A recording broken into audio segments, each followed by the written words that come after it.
Hey guys, what's up? It's me, Thomas. Tonight we're back here with Josh Scorcher with top 10 Zelda characters. So, not sure if this is the final month, or at least the final entry of Zelda month, but we're taking a look back at some of the best characters around in Zelda. So, or at least the Legend of Zelda. So there should be Link, Zelda, Ganon in there. I wonder who else is going to be here. And I wonder which, version. Kind of curious now. Anyway, dive up in and see who ranks among the best. Be sure to like, subscribe for more. Hope you enjoy. Let's go!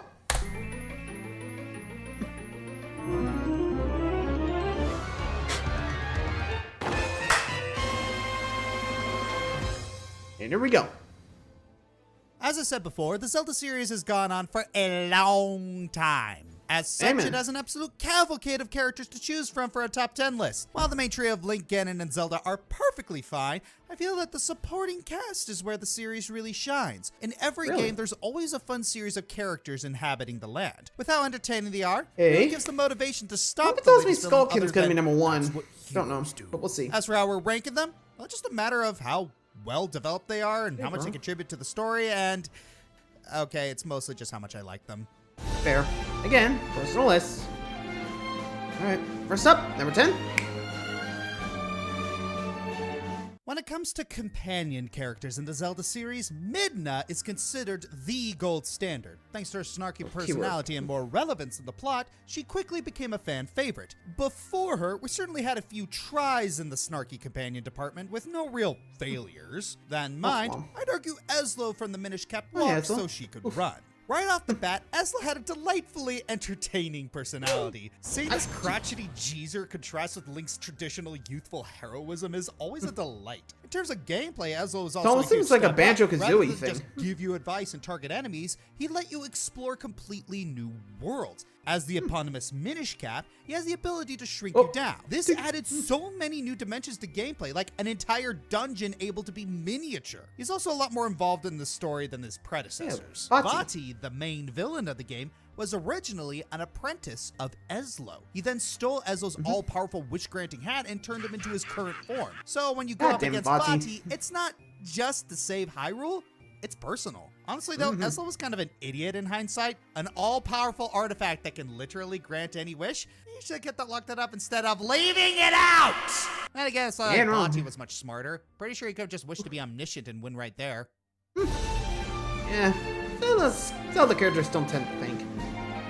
Number 9. Hyper-optimistic characters can often boil down into two categories. They're either fun or lovable because of how proactive they are, or relatively annoying because of how forceful they can be. There's being a light in the darkness, and there's just being a reality-denying moron. But when you're in a somewhat bleak setting where civilization is sparse and there's not a lot of friendly faces to welcome you, this sort of character definitely falls into the former. Woohoo! Just to see me smile. Woo! Shiny teeth in me. Shiny teeth in me. Right off the bat, he looks awesome. Red, muscular, stands like 10 feet tall. Not even that old for Zora's standards. He already towers over every other Zora, save his father. As a character, yeah, he's got big Kamina energy with how positive and encouraging he can be. What can I say except you're welcome? Remember, you don't meet too many friendly faces in Breath of the Wild, especially with the Zoras. The elderly especially are very scornful towards Link, blaming him for Mipha's death. Scion and his father are really the only ones to stand up for Link, reminding everyone that Link being here and alive to save them is what Mipha died fighting for. Scion even takes it a step further as he helps Link take on Varuta. It's great to see just how good and supportive a friend he is, especially knowing that out of anyone, Scion would be the one who grieved for his sister's loss the most. Yet not once did he ever show weakness or hold disdain for Link. Mipha wanted him to be strong and courageous like Link, and he really took it to heart. You can tell how much meeting Mipha again, let alone saving her, means to him in Age of Calamity. Yeah, I think he's in the champion too. You can feel the weight in his voice. I know that we'll meet again, dear brother. Yes. You're my beloved sister, and our hearts will never be apart. Sidon may just be the optimistic bro character, but Shark All Hey, Might here considering nails this his world, role thanks to being gotta who love he it. is at the right time and the right place. He's gone through so much to be the hero we know, and I bet we'll always look forward to seeing that winning smile. Amen. Also, Baby Sidon is the cutest thing to ever grace a series, Aw. and I will fight you all for that! Well, we know what side Josh would go in a Hyrule Civil War. Zora. Number 8. You know what time it is? It's time for the Groose to be loose! Get your pump hey, Groose. pumping and your rocks a flying because the best Zelda character is here. Well, 8th best. But that's because Eighth people best, don't but there's understand the another ass majesty ahead that of is you. Groose. Let me paint a poem about him. Please Oh, don't. wait, no, this is going like my Oliver entry again. Even Yeah, though it stop, was- stop. Never again. Groose is one of the best examples of a comic relief character done well. At first, he starts out as the classic bully rival archetype. He's in your face, loves his hair, and goes gaga for the female student that could obviously care less about him. He tries to sabotage you and prevent you from winning the derby, Knight's exam. Afterward, he disappears. Well, until he literally, and I do mean literally, drops back into the story in the best way possible. After learning about your mission and the surface world, he joins you, kind of. He is Why? depressed for a bit after realizing he's not the protagonist and can't save Zelda, but he gets out of it quickly to help you. While he doesn't make a massive impact on the story at large, he does play a great part in the imprisoned fights, making them slightly more enjoyable than they are. Seriously, people, just go to the next level and jump on the thing's back. Don't go for the toes. Didn't Phil teach you anything? Using his Groosinator, he can stun the imprisoned or use you as the ammo to launch onto the Hydra's back. Another impactful moment is at the end of the game where he guards the old woman and the Gate of Time from Girhim. Sure, he timidly does it, but he still holds his ground against the man who could easily kill him if he wants to. It's short, but it ends up being the peak of his character arc. You'd think that being very similar to guys like Biff Tannen or Titan would make him permanently a villain, but nope, plenty of good organic trope subversion. Groose might be comic relief, but he still plays an important role as brevity for Link and a helpful aid in two of the most challenging fights in the game. And let's be fair, Thanks, he's the Groose. most relatable character in this game, and technically the inventor of the catapult. Yeah, that's canon now. Huh, who knew? Or at least the first one to come up with the idea. And you gotta admit, Bruce is definitely breaking breaking gender roles, so you gotta give him credit. He's still held in, so. Wonder what his was like. What would his line be if he, improved? Anyway, sorry, I had nothing else. Moving along.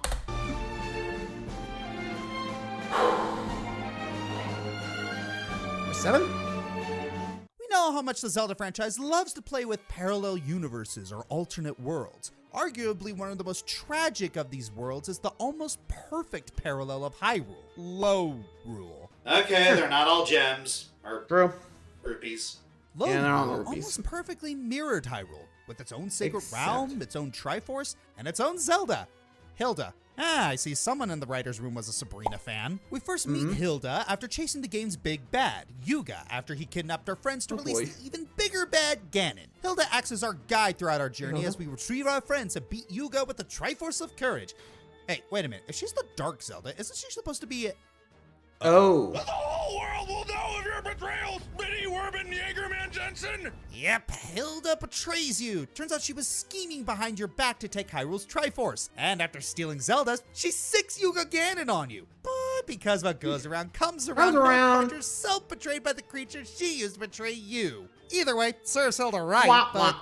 I don't know, does it? Just look at the history of her world. Long ago, Lorule was plagued by a war between those who wished to harness the power of its Triforce. To end the conflict, Hilda's ancestors destroyed the Triforce, which ultimately resulted in the kingdom crumbling. So really, try to understand it from Hilda's point of view. Her land is dying, and she's desperate to save the people who look up to her. The only way to do that is with a Triforce, Hyrule's Triforce. Was Hilda wrong to manipulate us and nearly let Hyrule suffer the same fate as Lorule? Oh, heck yeah, not even a question. But she did it out of sheer desperation. She just wanted to help. Road to hell her is path people. We've said paved multiple with good times that even intentions. the noblest of intentions can be tainted by atrocities. And as soon as Hilda gets the wake-up call she desperately needed, she wastes no time trying to redeem her actions and sends us home. In return, we wish for Lorule to be saved. It's only fair, right? Hilda was never a malicious character, just a flawed individual trying to help her world, and undeniably one of the more complex antagonists in the franchise. Amen. I feel bad for Hilda. She just wanted to save her home world. I don't know. I'm sure we all do, but anyway, number 6. So those entering the Zelda franchise for the first time may be asking the obvious. Why is the series named after Zelda and not Link? Well, for starters, Legend of Link doesn't have the same ring to it, and the creator was a fan of Zelda fair. Fitzgerald. Huh. Well, you know. Also, in a way, Zelda is our biggest motivation as a hero, to serve her as a knight, to save her from Ganon, etc. Yeah, at the start of the series, she's basically a damsel in distress, but she's the driving force that pushes Link to get out of bed in the morning. Literally, in some cases. That being said, I want to give a special shout out to 2 variations of the titular princess, Tetra and Breath of the Wild Zelda. Okay, so yeah, major spoilers for Tetra Wind Waker and ahead, but Breath of the Wild, okay. yeah, that's Zelda. Tetra is actually a descendant of Zelda, but with no knowledge of her ancestry, Tetra didn't become a princess. She became a pirate! You want 'cause a pirate is free. You are a pirate. And honestly, a pretty mean pirate. She doesn't trust Link at first, had to be guilted into helping him, and isn't above using him as a literal human cannonball. It's Literally, hilarious. see ya! Like another proto-Minda, to be honest. But her heart isn't made of stone, and despite her knack for piracy, she isn't just gonna let people get axed if she can help it. And in the final fight, Tetra ain't sitting on the sidelines for this one, oh no! She's thrown down right alongside Link, in the iconic Zelda dress, no less. This was a huge moment in the series as a whole, seeing a Zelda fighting alongside her trusty knight. And no, that bit in Ocarina is I'm helping incarnate. Coupled with Tetra's fun, aggressive personality, she's, without a doubt, the best pirate I've ever heard of. So it would seem. As for Breath of the Wild Zelda, she's back to being a princess again. But this time she's not the one in danger. All of Hyrule is. Calamity Ganon has all but destroyed she's the one that had the everything, sealed and malevolence. Zelda is the only one with the power to keep him at bay, and it won't last forever. The pressure from all these unreasonable expectations thrust onto her and her champions failing is completely overwhelming, and she's become extremely insecure about her role. She may be royalty, but at heart she's just a giant nerd who wants to study history. And her frogs. She only dismisses Link because of her independent spirit, but over time the two grow closer, and Zelda begs Link not to put himself at risk to protect her. But we all know our boy Link doesn't know the meaning of self-preservation. What you're suggesting is preposterous. I don't know the meaning of the word. It means ridiculous. Really? That's what it means? Thank you. I just learned something. Yeah, we all know which ship I prefer in this game, but seeing Zelda and Link's relationship bloom in a realistic way is a welcome sight. More so because of how #relatable they made Zelda. Between the insecure nerd and the abrasive pirate captain, these are new sides of the iconic princess that really add some much-needed depth to her Tears of the character. Kingdom, she Plus, turns into a I like freaking similar dragon. one aspect. I'm not kidding. Not initially getting along with Link, but making peace with him over time. Really feels like a callback to the olden days of Excuse Me, princess. And just like that, I remember why I prefer Mute Link. Fair enough. Ugh. So, what would he have a voice like nowadays? Kind of curious. Number 5? Halfway through the list and no villains. Let's fix that! Yay! Fitting with Twilight Princess's darker turn, we're given an equally dark Gantz? villain. Oh, hi. Zant. Or Zant, Zant sorry. is Don't I everything say you Gantz, could I don't know want in why. a villain. He's conniving, manipulative, and diabolical. Every sentence he utters just drips with poisoned honey. Whenever he's on screen, he's as calm as he is terrifying. While he doesn't get a huge amount of screen time, he nonetheless has a huge impact on the plot. He's the one who depowered Minda. He's the one who caused Link to turn into a wolf. He's the one who turned the Twilight into monsters. He has most of the cards from the beginning. Even when you fix things, he just undoes it. Like that. What the hell? That's not how Zelda games work. Then you find out his true colors. Yes, the whole cunning strategist thing is just a facade and he's a complete lunatic underneath. This leads to one of the most insane battles in the entire franchise. And yeah, you could make an argument that it's really dumb. We got a potentially interesting new villain only for him to turn out to be a complete psycho. But Zant was always It's a too gift. fun to hate. Thankfully, Hyrule Warriors managed to improve him. In addition to getting to play as him, his new characterization managed to find a happy medium between hammy and legitimately menacing. Fair enough. I love them. Number 4? Okay, so I haven't been saying a lot of things about Phantom Hourglass this month. I think it's time we change that. After all, for every Temple of the Ocean King, there's one of the series' greatest companions, Lineback. Hey, Lineback. Lineback, the self-proclaimed greatest treasure hunter, is one of Link's key companions in Phantom Hourglass, as well as the only memorable one, oddly enough. He does his fair share of work by sailing Link across the different islands, all the while pushing Link around to do the difficult stuff. Yeah, needless to say, he's a total pompous pansy. Treats Link like he's his cabin boy and hides away in the face of danger. Honestly, it kinda sucks. But why do we love him? Well, for one, he's still very cooperative. Sure, he only helps Link for his own personal benefits, but what he's gotta do, he still gets the job done. There's also something so amusing about an ally teaming up with you reluctantly. Kind of weird, isn't it? For whatever reason, we Zelda fans like having snobbish, unfriendly companions more than we do nice, chivalrous ones. And a lot of that is because they're not boring.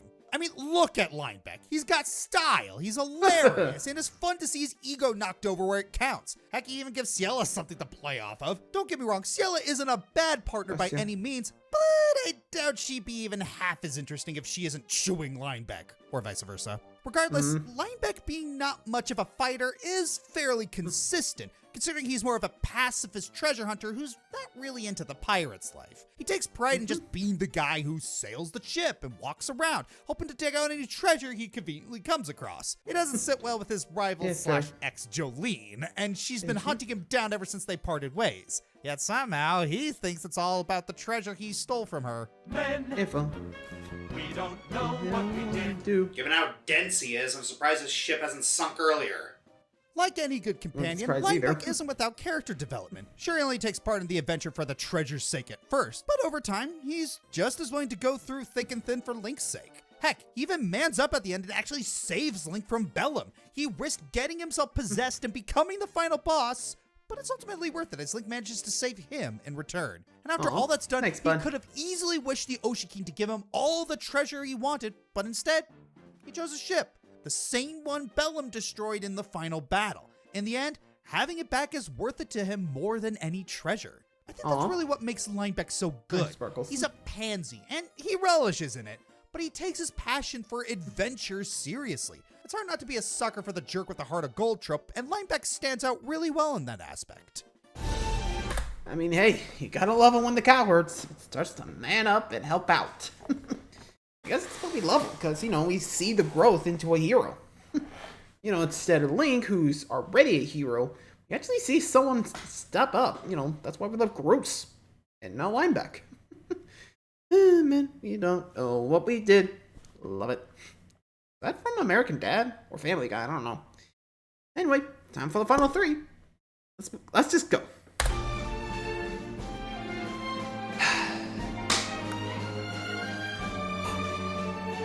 So, Zelda villains. We all know Ganondorf, and we mentioned Zant earlier, so who would be the best Zelda villain? Is it Majora, Vati, Bellum? No, not Bellum. It's Girahim. Yeah. Hey, cool boy. Say what you want about Zant, but Girahim feels like the final product from Zant's rough draft. He's a villain that perfectly combines sophistication, menace, and insanity more beautifully than Zant ever could. Heck, look when you first meet him. Just in the opening cutscene, he shows you both his power and craziness just from a single teleport and tongue lashing. His fight ended a major trend in the Zelda series by making it a fight that tests your sword skills and your mastery over new controls rather than just using the dungeon item. And ever since, he's been a constant thorn in your side, always getting in your way of finding Zelda or showing up just to taunt you to resurrect some boss that you have to kill. He's a recurring antagonist done right and is easily one of the best parts of the game. His final battle is great too, as like the previous encounters, he's there to test your sword skills. But similar to Zant, all the elegant and restraint, what little there was, he's shown in your fight up to this point goes out the window, as all he wants to do is kill you and resurrect his master. Which he succeeds in doing. Not the by sacrificing himself. Only for us to find out that he was a sword spirit like Fi, acting as a foil not just to Link, but to your partner in personality. I guess while Demise is blander than white crackers on white toast, his existence shows that Girahim succeeded, something you can't really say about most villains in games. And I'm glad he returned in Warriors, acting as one of Ganondorf's minions and keeping the same reserved rage that is his personality, even bouncing off Zant to make him even more impactful. Girahim shows what a real villain should be in Zelda, not just intimidating for the sake of power, but showing personality, cleverness, and intimidation through psychological pain, not just physical. But mental. Yep. Whew. And number 2. And we go from Best Zelda Villain to Best Zelda Partner. I don't think I'm alone in thinking that there's Minda Minda. is one of the best partners, period. Everything from her snarky attitude to her backstory to her lovably impish design makes her one of the most interesting partners you've ever had. Being the former Princess of Twilight, she was taken away from her post by Zant and Ganondorf and turned into a little goblin. Bitch slap. Did you just bitch slap me? It was a magical bitch slap. She finds the Magical recently bitch transformed slap. Wolf Link and decides to use him to get the fused shadow and save her realm. Despite initially starting out as a quid pro quo relationship, Minda eventually warms up to Link after he and Zelda save her from a mortal wound from Zant. Unlike most partners, Minda actively helps Link in battle, becoming essential in killing the shadow beasts at the same time using her AoE. Her irreverent and ever so slightly sadistic attitude differentiates her from other partners and feels like a breath of fresh air after the myriad of fairies you traveled with over the years. It all comes to a head in the fight with Ganondorf, where she seemingly sacrifices herself to save Link and Zelda, only to appear in her Twilight form right after, and oh mama does she get a glow up. I feel out of all the partners, with maybe the exception of Lineback and Fi, she gets the most development throughout the story. While Minda never loses the mischievous personality or opportunist mindset that defines her, you can see the turning points where she eventually lets go of her Machiavellianism and bitterness and truly changes to becoming a compassionate and self-sacrificial person. If Girahim and Groose make Skyward Sword worth it, Zant and Minda made Twilight Princess the best it could be. What else can I say? Minda's great. Twilight Princess would be a shadow of itself without her. Was that a pun? I can't tell. Well, I've become numb to puns. Let's just finish this month. Honorable mentions first? Tattle, Majora's Mask. The informal fairy hovered so that Minda could soar. Tingle, Various. When he isn't swindling you, he fights and conquers capitalism. And got laid. King of Red Lions, Wind Waker. Not often we get to team up with the King of Hyrule. No, you two poops don't count. Caffey, Majora's Mask. The side quest is admittedly more interesting than the character himself. Urbosa, Breath of the Wild. We all love a butt-kicking boss lady with a heart of gold. Happy Mask Salesman, Majora's Mask. You meant with Gotta a love temple Zelda's faith, plentiful have ya? psychotic merchants. And the number 1 character is... Let's see it. At last, we come to the final entry of Zelda Month, the last chapter of our month-long journey through the many terrains of Hyrule, and my personal pick for best supporting character in the entire franchise. So who's worthy of the crown? Someone from the number 1 club, of course. Oh, Mipha. We are number 1. Hey! Yes, the number 1 club. The few who have taken the top of the list more than anyone else. A lot of Countdown creators, myself included, kinda tend to overthink this arraignment, whether that's right to give someone the top spot more than once. Though, really, sometimes the most obvious choice is the best one. So if someone snipes the gold more than once, it's gotta be for a reason. Mipha. That being said, she dominated my healers and crushes list, so 3rd time's the charm. Welcome back. I'm down bad and have serious brain rot regarding her. I'm happy. Shut up. Mipha was the princess of the Zora race and one of the champions of Hyrule chosen to protect the land from Calamity Ganon. She's a compassionate, caring soul who's not afraid to go out into battle. She and Link were childhood friends, but Mipha wanted to be something more, and gosh dang it, so Thanks, sorry. Anyway, she planned to propose to him, but had to put her feelings aside as Link was made Zelda's guard. Zelda and Link grew closer because Poor Mipha. destiny for those two and all that crap. And yet, Mipha doesn't hold it against Zelda. I mean, of course, she still loves Link and deserves him more. But both princesses are still on good terms. See, I like that. No stupid love triangle drama, just being able to put aside their mutual affection for Link for the greater good. That would have made a nice happy ending. But then Ganon ruined it. Shows up and ruins everything, and he ruins Mr. Yeah, give me a minute. Okay, yeah, if I'm being over dramatic, it's because Mipha deserves better than what she got. Along with being so dang adorable, she's a genuine sweetheart who is more than willing to lay her life on the line for those she cares about. Really bad choice of words, I know. She was the heart of the champions, and yeah, It really feels like there's something missing that she's dead. Even when she's gone, her compassion for others allows her to heal them thanks to Mipha's grace. Even if she and Link couldn't get there happily ever after, she'll always be there for him in spirit. That amount of selfless devotion topped off with the tragic pathos more than justifies Mipha's place as the best supporting character in the Zelda franchise. Amen. We miss you, Mipha.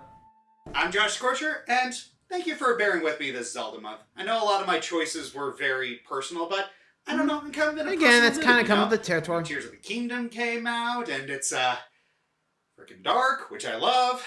And next time you see me, I'll be going through a journey that's probably just as amazing and harrowing as a journey through Hyrule. Parenthood. Oh yeah. Oh yeah, the twins. Good luck, Josh. Good luck. You're gonna need it, buddy. You're gonna need it. Well, there we go. Hope you guys enjoyed. So, till next time, like, subscribe for more. Let me know your favorite Zelda side character. And adios.